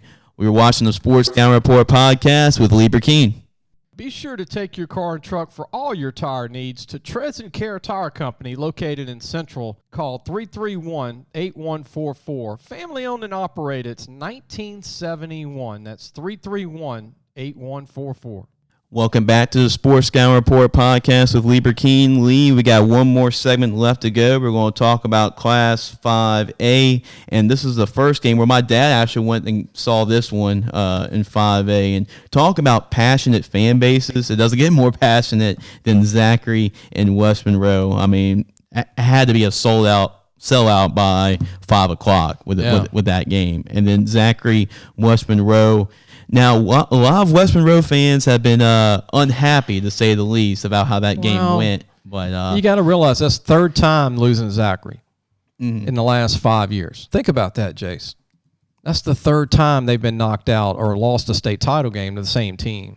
So I'd be upset too, Yeah, there were some calls in that game. But I'm not talking about that. Yeah. I'm just talking about I would be really upset that, hey, we took this team to overtime on the road, and we were so close. They're winning by 24-7. Yeah. And Zachary had to make a field goal to take it to overtime, and then they had to do some crazy stuff to win it. So, but if I'm a West Monroe coach, I'm definitely upset. You're going to be upset. I mean, the same team eliminates you 3 out of the 5 years in the playoffs. So, yeah, I mean, that's tough. Especially, I mean, both times, the last time these two teams played was in the Dome. And that's when Chris Hilton had the touchdown. And West Monroe had it. West Monroe had the lead. Had the game, and it had under a minute, and they were printing shirts and everything. And all of a sudden, Hilton goes, here's a touchdown. Well, one play after that, he scored in the corner end zone. But, I mean, it was, they had that state title, and that's been bugging them. It bugged me, Yeah. But, Zachary feels like they get a second chance on life here. Really, a third chance because East Ascension was East a tough Ascension game. was a tough game. They survived a tough task against West Monroe. These are some Titans. Yeah. These are like the big boy. Remember Shoney's growing up? They had the big boy blow up guy when you go to the big boy meal. Yeah. This is the big boy stuff. And look, Destrehan is another humongous program. And they're coming off a 24-10 win over Ruston. Look, I saw Destrehan on film about a month ago, Jace. They got an NFL D-line. They look like Edna Carr and all these other top-notch teams in the country. They look like Allen, Texas. I mean, do you know a team in high school football that has 7 D tackles that are 6'1" to 6'3", 290 to 300? I don't think so. And they rotate them? Yeah. That's Destrehan. That's crazy. Their O-line's 290, 6'3" across. They got 3 6'3" receivers. They got 2 220-pound running backs that are bowling balls. Yeah. And I know Zachary's scared to death of number 24, who's only a sophomore. Yeah, he ran for over 200 yards. He's like 42 yards. He's like a 18-wheeler with hands, okay? Yep. But it's really tough to stop Destrehan. And guess what? It's going to be tough to stop Holstein and that offense at Zachary because they're on fire. This is going to be another rematch. Remember when they had about a few years ago with John Emery at Destrehan? They had a battle. It almost went. Yeah, it was in the 50s. It was back and forth. In the 50s, you had I believe Keelan Brown, Zachary, Chris Hilton. It went back and forth, back and forth. Emery I think Emery got hurt in that game. Yep. But this is another rematch. But this time it's at Zachary. Yep. And Destrehan wants a payback because it was at Destrehan last time, I believe. Right. This is going to be another phenomenal game. Yep. I'm thinking about actually going to that one. So I'm thinking about going to see that one on Friday. Look, if I might go to Zachary and join them because if they go to the casino, they're pretty good right now. Okay. Yeah. They don't lose close games. They lost the only close game in the history in the playoffs for them was Alexandria last year. It was the only close playoff game. Right. But I'm going with Zachary because they're good in close games. They're a veteran team, and like you said, it's at home. Yep. And Destrehan is loaded. Look, Jai Eugene Jr. is a young guy. He's going to get better and better. He's a lefty like his dad. He looks just like Jai Eugene Sr., who played at LSU. But I'm going to go with Zachary shutting down the running game a little bit, not completely, enough to give Zachary more time on offense with Holstein and their offensive unit. And let me tell you something. The wide receivers, Jace, at Zachary are very underrated. There's 4 receivers they have that are phenomenal guys. And they've got a couple of seniors. They didn't have their starting running back last week, Zachary. They're getting him back. I'm going to go with Zachary in this game. But, Destrehan will probably play him just like West Monroe did. Yeah, it should be a great one. And it's conflicting styles. Zachary now they have a really good offensive defense line too, but I mean Destrehan's just a totally different animal, and Holstein, those skill weapons, will it be those guys getting the advantage, or will it be the big guys up front of Destrehan? Now I'll have to go with Zachary just because that's the team I picked from the very beginning, and like I said, if it comes to a one possession game in the fourth quarter, I feel very confident in Zachary because they're a veteran team. They've been in the playoffs in these big games so many times that they're just used to these close games. Well, Zachary, let me mention a kid. Last name Hamilton, who's a senior for Zachary. He's 6'4", 280. He's having a phenomenal senior season, and he's getting some D1 interest right now. And so Zachary's D-line's a little better than it's been in the past, Jace. They're bigger. They used to be small, but they got some size. So people think, it's the old Zachary small defensive front. No, they're actually a little bit bigger. And this Hamilton kid is their stone. He's their anchor. And he's a legit 6'4", 280, can run. He runs like a 4'9". Yep. And so that's what I'm looking at. I'm looking at Hamilton in the group slowing down Destrehan and Zachary barely winning to go to another state title game. Yeah, I have Zachary going to the state championship, and how many that is because they've won one state championship with Lindsey Scott, and they've won 2 with Keelan Brown, so they're trying to win their 4th state championship with another quarterback in Holstein. And Holstein's only a junior. Yeah, so he'll have another opportunity next year too. Yeah. So he has a chance to get 2. Now let's go to the bottom side of Class 5A. We're going to have fun with this. We're going to have fun with this one. So, flashback last week, me and Lee agreed on this one that Ouachita was going to win. And not only Ouachita was going to win, but Braden Johnson was not going to run for 220.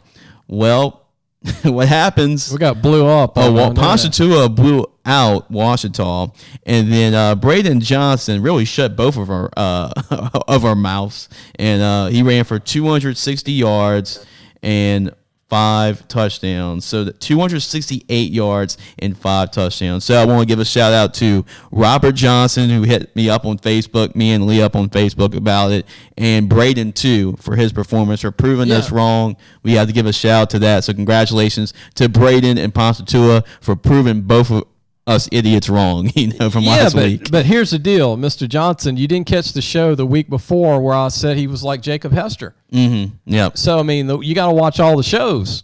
You can't just watch one show. I was bragging about him as being a Jacob, and I've been doing that for 2 years. Mm-hmm. And so I didn't say he wasn't going to do well. I just said he wasn't going to get 220, and he got 260. Yeah, he got 260. And I've been one of his biggest fans. Yeah. But you got to watch all the shows. The show before, just so you know, I talked about how he's a bigger version of Jacob Hester, and he is. He's a 6'1" kid that's over 200 pounds, pushing 220, that can run. He's not a fullback, and he's got good hands. He plays some defense too for Ponchatoula. Yeah, he had a pick 6 and 2 games ago. So he plays the whole game, and Ponchatoula used to be just a spread 4 wide, just skill guys, not very, I would say, big on defense. But this year they're quick on defense, Jace. They're athletic and they're not as big, but they're quicker. And I think that's helping them. It's helping them guard the spread offenses, and it's helping them. They have 4 big-time receivers. They have a receiver committed to Notre Dame. They got Cody Finley, who's also T.J. Finley's little brother. He's 6'5". Right, they got Jacoby Matthews, a 5-star. And he's moved to safety. Yep. And he'll come up and play like a linebacker safety spot for them. And the D-line for Ponchatoula is aggressive. And their linebacking core, who are not D1 guys, but, man, they are incredible kids that are all around 210, Jace, 215, and can run. This is a more athletic. I like this defense. Ponchatoula lacked defense in the past. So they can beat Acadiana. And I wouldn't say that in the past because it would just be, spread, stop the spread, and then Acadiana would run all over them. That's not the case this year. Ponchatoula has the linebackers to shut down this run offense. You got to see it to believe it like I did. And kudos to Hank Turney, Jim Gundarian, and the whole staff for what they're doing. Jim Gundarian is the O-line coach, Jason. By the way, Jim Gundarian coached at Archbishop Shaw and coached Joe Albergamo and that's right, Torrey Tolley, and all these D1 centers. He had several centers. He's like the guru of O-line coaches in the state. I want to give you a shout-out, Coach Gundarian. He does a great job working with Hank, came over to Ponchatoula with him. And the offensive line for Ponchatoula, they're going to be good because Coach Gundarian's coaching them. And they do a great job. Moore played for him, Darren Moore. Right. He's now a coach at Salmon, was a All-American at Louisiana College. But Rusty Barlow, his son's a starter on this offensive line. He does a good job, who played at LSU. I like Ponchatoula upsetting Acadiana. Wow, we're going to talk about it too. And this is an opportunity. If they do that, I believe this will be Hank Tierney's 300th win. So if they get that, this could be his last year. Yeah, last year. And what a way to do that. And then go to the state championship, go to the Dome. But we're going to talk about the Wrecking Rams of Acadiana too. They're coming off a 42-14 win over Parkway. Acadiana, they are trying to go for their 3rd straight championship under Coach McCullough. Great guy. Great guy. They run a great program. They're trying, set another record for them, going 3 straight for them. And really, with Acadiana, I'm going to go with them until they prove me wrong. I mean, that's just one of those things. I think Ponchatoula is a great football team, and they've really proven me wrong. And I really underestimated Ponchatoula. You got to watch them. But you got to watch them. And I think Braden Johnson's going to have another really good football game. I think he's going to run for 200-plus yards, go out touchdowns. We talk about, remember Puka Williams when he had that run of just great games in the playoffs? Braden Johnson's doing the same thing in this playoff. Now, they're totally 2 different players. Well, like I said, what makes Ponchatoula different is their linebacking core. If you don't have good linebackers, you can't stop this offense that Acadiana has, which is going to be running left or running right and wearing you out. But they've got the skill guys now. And they moved Jacoby Matthews to DB, really linebacker, and he's like another linebacker on that defensive side. And another thing, Ponchatoula has a new quarterback. who's a junior, who does a great job. He's got a good arm. Mm-hmm. And nobody talks about that. And you got to give Hank credit. He moved his quarterback, Jacoby Matthews, Right. who started 2 years there and has this new quarterback, and he looks like he's good to go. He's got a good arm. He's got some height. He's a good player.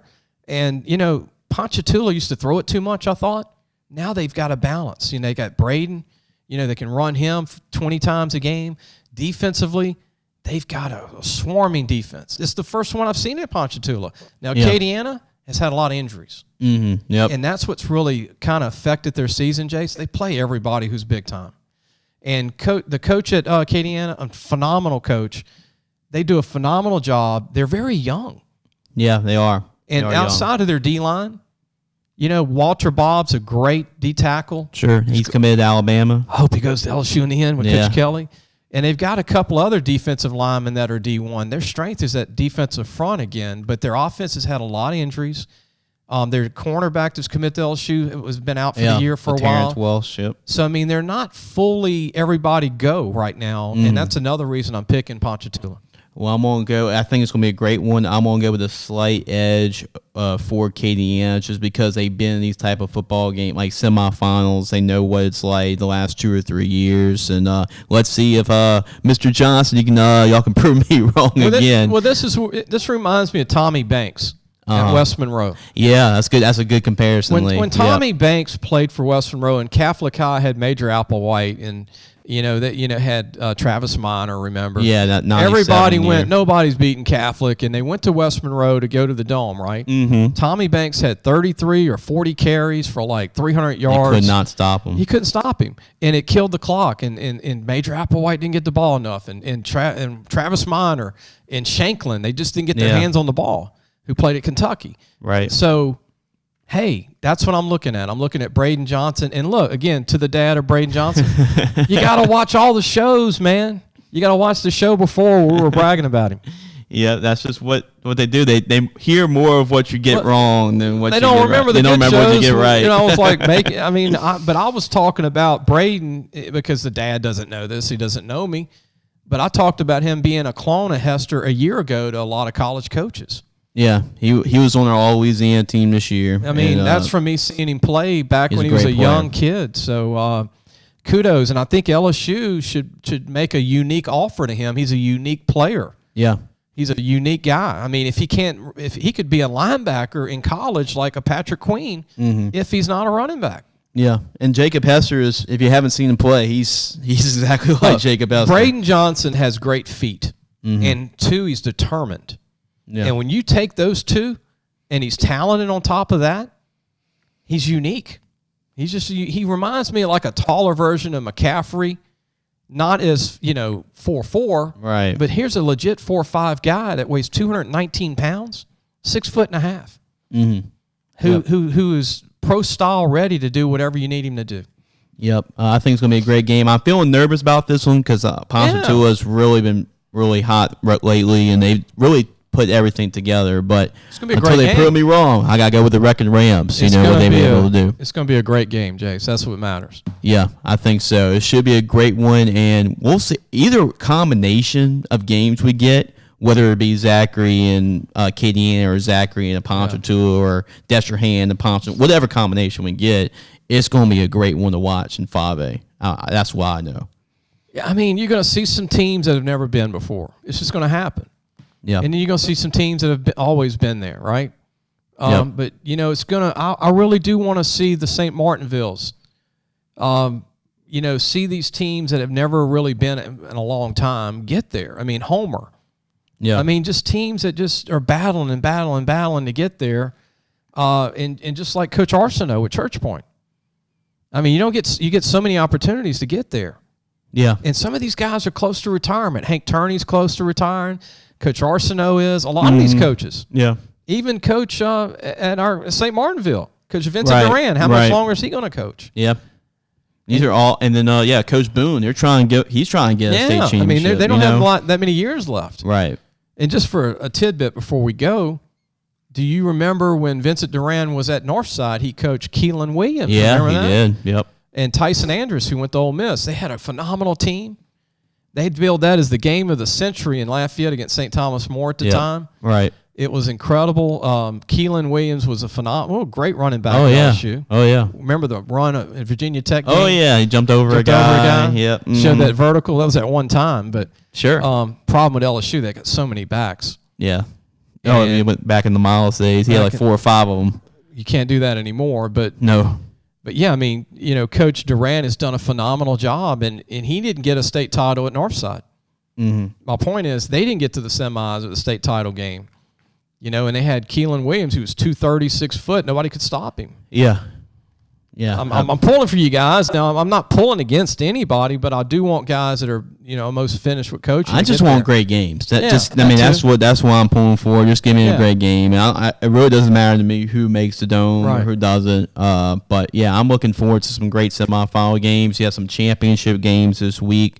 Now, if you're wondering, what about the U Highs and all that? Well, they play next week, so we can save for them when they play their state championship games next week. We'll talk a little bit about who won those 2 championship games next week. We'll talk about the state championship games coming up for the Dome. Dome week is next week, so we'll be on video again to talk about it. And we want to thank everybody that's really taking the time over the last couple of weeks. This is our 3rd video show, and we're in progress right now in the process of getting Studio 2. So right now we'll maintain this studio for right now until we upgrade. In the background, we're making banners and getting things ready for our next move, which will be in the next couple of weeks, and get that done. And I'm excited about it. I'm excited where we're going to be going with this, where we can do remotes. We can do, basically like TV shows once a week. And then as we grow and grow, we're going to grow at a normal pace. We can't do videos 3 days a week, but we'll do 2 shows, podcasts, and 1 video. And that's just a start for us, and take baby steps. And then we'll eventually go 3 a week where they're all on video. When we can maintain it, we got to get a little bit more staff. And right, yeah. Which that'll be coming. And look, I want to mention this before we go. And Jace, you'd probably want me to mention it too. If you're a young kid in college, and you want college credits, or you're going to be a senior, or you just want to learn, you want experience, and you want to get in broadcasting, you want to be in radio one day or TV, or you want to be a journalist, email us. And Jace, give out your email. I'll give out mine. It's lbrecheen@aol.com, or you can message us on our website, lafootballmagazine.com. If you're a mom or dad watching, say, oh, my kid's at Louisiana Tech. You don't have to live in Baton Rouge. You can live anywhere and intern with us. And it doesn't even have to be just college credit, but we're going to need some young people to help us where we're going with this. And if you want to get great experience, so when you get in college, you'll be even more ready. And right now we have a kid in high school, Andon, who's at Baton Rouge High. Right. He's writing for us. Yep. We got a kid named Mac who's from Texas at LSU. Mm-hmm. But we need some more young kids that really want to get into the business and want to learn. And have fun, hard work, right, Jace? Oh yeah. It could be grueling sometimes, but I mean, if you love sports, you love football, I mean, this is the job for you. And I've been here the last 5 years. It's been very fun, and I got to learn a whole lot. So yeah, if you want this opportunity, if you love sports, you love football, and you're willing to work, come, and we'll definitely take you right in. LAFootballmagazine.com. If you can't remember my email, LAFootballmagazine.com. Just email us and we'll reach back to you. Yep, definitely. And you can also email me if you want, and I'll pass along to Lee. My email is Jace, that's Jace, Matthew, Matthew, LeJeune, LEJEUNE @gmail.com. But that's a long email, so if you'd rather just contact LA Football Magazine, go to Contact Us page, and then just, contact us through that, and we'll make sure to get back with you. Sounds good. I enjoyed it. No, it's not a 2-hour show, which is always good. No, about an hour and 20. It went by quick today. Yep, I thought. But it's easier when we're covering less and less games, too. That definitely helps down the road. And you got to mention the LSU coaching job. And one last thing before we go. I think it's a slam dunk hire, Coach Kelly. Yeah. I didn't think they could get him. He turned it down early on. I know that's a fact. He was the first offered. I mentioned that on Inkster's show, and I'm like, well, let's just take him off the list. Right. And Coach Woodward just said, no, we're going to go back and we're going to get him to say yeah. Yep. And sometimes it's just timing. He's been there 12 years. He wants another challenge. He wants to win a national championship. Yeah, and he wants to coach in the conference too. He didn't have that opportunity with Notre Dame. And Oklahoma joins in Texas. That's very big for coaches. Yeah, it was a pretty crazy week, not only with Brian Kelly to LSU, but Lincoln Riley to USC, and then you have these conference championship games. We really don't know what the playoff is really going to look like heading to this week. I mean, a lot of stuff can happen. You know what else is going to be interesting, Jace?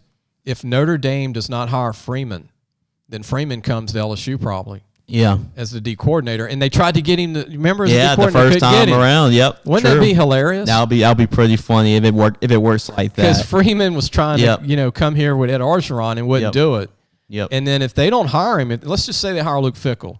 Mm-hmm. And then Freeman says, no, I don't want to coach with Luke Fickell. I'm going to join Coach Kelly at LSU. LSU ends up getting the guy they wanted. You end up getting him and Kelly. Yeah. Mm-hmm. And then the offensive coordinator, Rise, is a heck of an offensive coordinator, by the way. He played quarterback at Notre Dame. Right. And he's one of the young up-and-coming offensive coordinators. That's going to be one of those things with him because I know he's a Notre Dame guy. He played there. When you cut him, he bleeds Notre Dame colors. So is he willing to leave Notre Dame and go somewhere else? Because he's one of those program guys. So we'll have to see about that. We'll see how that comes, what coaches will stay at And LSU. if they don't hire Freeman, then it's going to be open season on some of their players with LSU because if they want to keep their players and their recruits, they got to keep Freeman, but the powers to be might say, let's hire Luke Fickell. Mm-hmm. Yep. The powers to be might say, we're going to hire up another Kelly kind of guy, another coach in the pros or whatever. Yeah. But they better be careful because if they don't hire Freeman and he comes to LSU, you might see 4 of their verbal commitments signed here. Not only their verbal commitments, but you might see some of the guys already on their team come and I've transfer. already looked at it. They have 10 graduate transfer players coming back. Mm-hmm. All right. Yep. So if you're an LSU fan watching this show right now, you know what that means? LSU can get 6 graduate transfer players this year on top of their 25 signing class. Yeah. It's a one-time rule by the NCAA. You might see 3 Notre Dame graduate transfers come to LSU. True. It's going to be interesting to watch. I'm excited about the hire. I mean, I think that's probably my third, fourth guy off, from the very beginning. So I'm happy about the hire, and he's going to bring a stable program to LSU, and we know he's had success at Notre Dame, and it's kind of weird because you don't really see Notre Dame as a stepping stone to another job, but it's just the opportunity Brian Kelly wanted. He wants to coach, and he wants to see, everybody saying, oh, Notre Dame doesn't play in the conference and all of that. They don't want to compete with everybody else and all the big boys in the SEC, but it shows Brian Kelly wants that opportunity to coach in the SEC West. I watched him play Florida State earlier this year, Jace, and I think it was the first game of the year. It was a night game, mm-hmm. Okay. On a Monday. And Notre Dame was a young team. You know what impressed me about Coach Kelly? He had a new quarterback. Yeah. His quarterback's with the Saints, who's been starting. He was starting 4 years. Ian Book. Book. He had a brand new quarterback transfer. We even talked about it. Yeah, you came from Wisconsin. And he developed the guy. And guess what? What did he do when he struggled? He benched him. Yeah. He put another guy in. He kept winning. They got 10 wins, and they played 3 quarterbacks. Yeah, and that's the thing. They continued to play even though they benched him. They went back to him. So but development. My whole point is development. They didn't say, oh, we're going to lose 5 games trying to figure it out, right? Right. They were able to get through the hump with developing quarterbacks and not losing games and beating people and beating Florida State in Tallahassee. I know they're not the old Florida State, but still. Yeah, to start the season, it was a great crowd, a great atmosphere. It felt like Florida State was back for that game alone. At the beginning of the year. And they blew USC off the field at home. And I know the only loss they have is Cincinnati, which Cincinnati's, Fickell's done a great job. Yeah, and I think Cincinnati was just really going up. Was really up for that game, knowing that was their opportunity to prove the committee wrong, and so I get that was their only loss of the season. Wouldn't it be interesting if they picked Cincinnati over Notre Dame in the playoffs?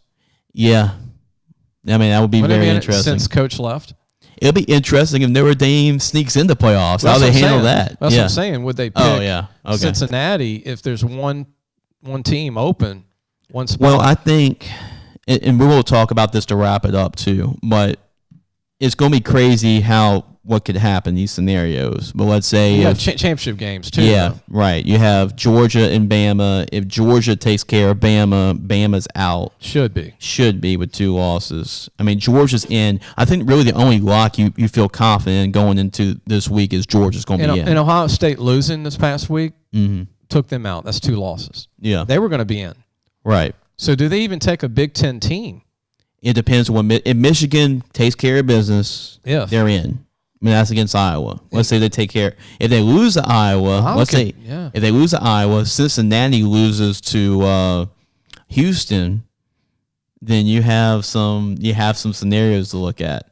So we'll see how that unfolds. It's going to be crazy. It'll be crazy if all those things happen, and then what if Oklahoma State loses too? Because they're in the thick of things. Here's my opinion, Jace. I'm like a lot of Louisiana people. I'm tired of seeing Alabama in the playoffs. Yeah, I hope Georgia gets it done. I hope Georgia beats. I hope nobody loses, so Bama doesn't get in the playoffs. That's true. Yep. I just hope Georgia takes care of business finally, right? Yep. Which they should. Yeah. And if they don't take care of business, then people are not going to be happy with Kirby Smart and Georgia all of a sudden because they expect him to beat Bama. This is his best opportunity to beat. This is his shining light. Yep. This is the time. Because they're going to be rebuilding, reloading again next year. If he's not going to do it this year, he's not going. I don't think he's ever going to do it. They're going to lose Jordan Davis and all those D linemen after this year, and the linebackers. Yeah, I mean, they're all going to be graduating. I mean, you can sign all these great. Well, you look at it as an LSU fan and go, "Oh, we got a great recruiting class." You can't rely on 18-year-old guys, and that proves that this year with LSU. Mm-hmm. You need some second, third-year guys to build your team around every year, even if you're young. Right. So. Yeah, I want Alabama to just to lose. Right. Just take care of them, Kirby. Show that you're a former coach of Saban's tree. It'll be the second time in 1 year. Mm-hmm. Jimbo Fisher beat him. Right. Isn't that something? Jimbo Fisher beat Bama. LSU beats Jimbo Fisher. Mississippi State beats Jimbo Fisher. Uh-huh. Yep. I mean, it's just a weird year. It has been a very weird year, and it's still going to be pretty weird. I have a feeling there might be some weird things that happen. Oregon beats Ohio State week 1, right? Yep, right. And then Michigan State. Michigan beats Ohio State for the first time in the Harbaugh era. Who sees that coming? Because Michigan State got blown off the field the week before. It was a laugher at halftime. Yeah.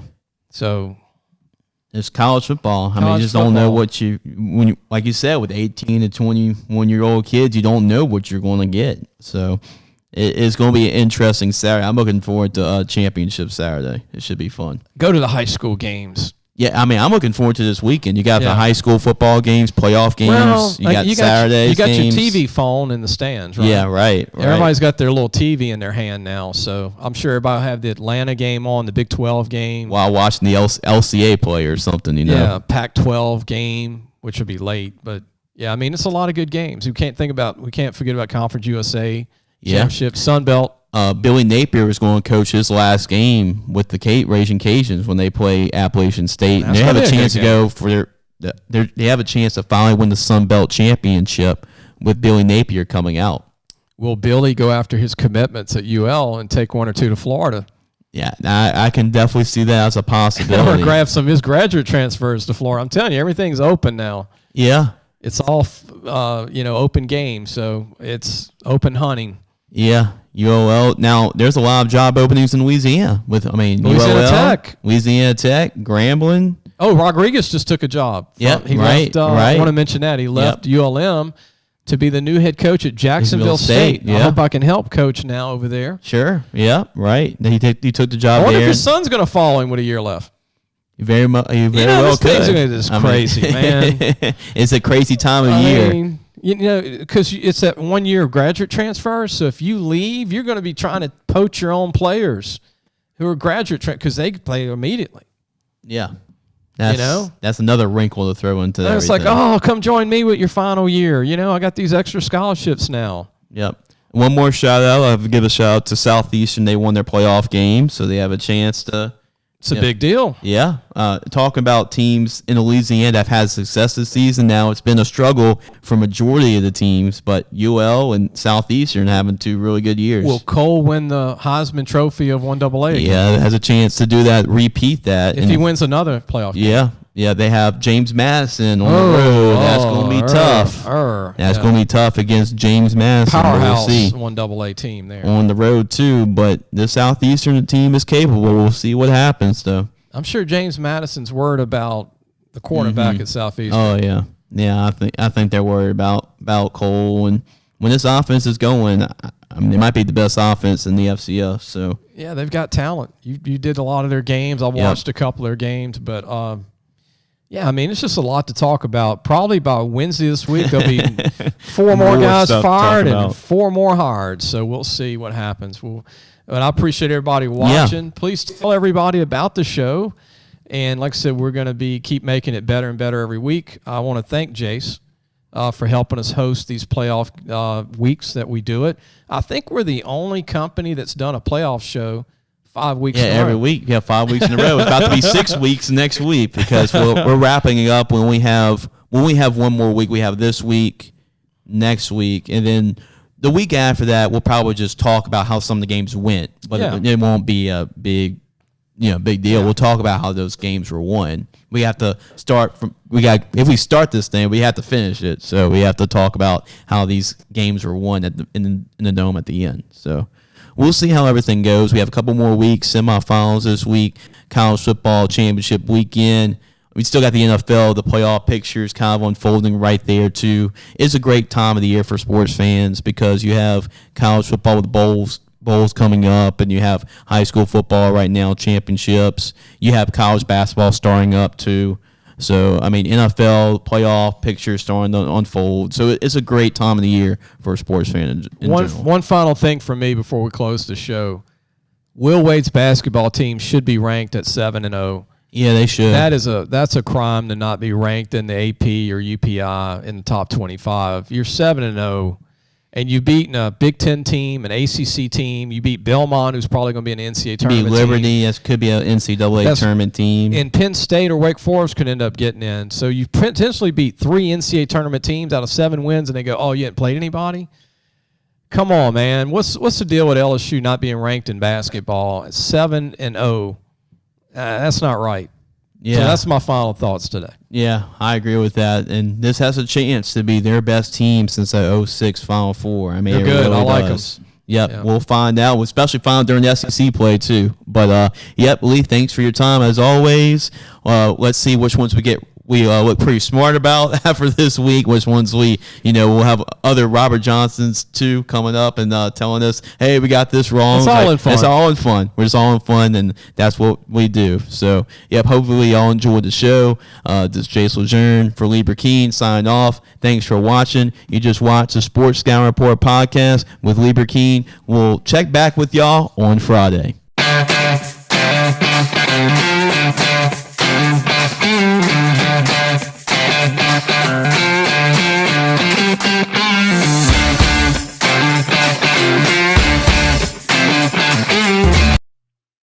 The Sports Scouting Report podcast with Lee Brecheen's Louisiana High School Football Playoff Prediction Show is presented by Medine's Collision Center.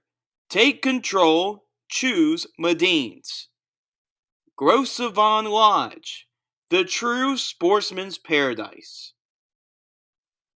Treads and Care Tire Company, the tires you need, the service you want. And Harvey Autos, the name you have trusted for years.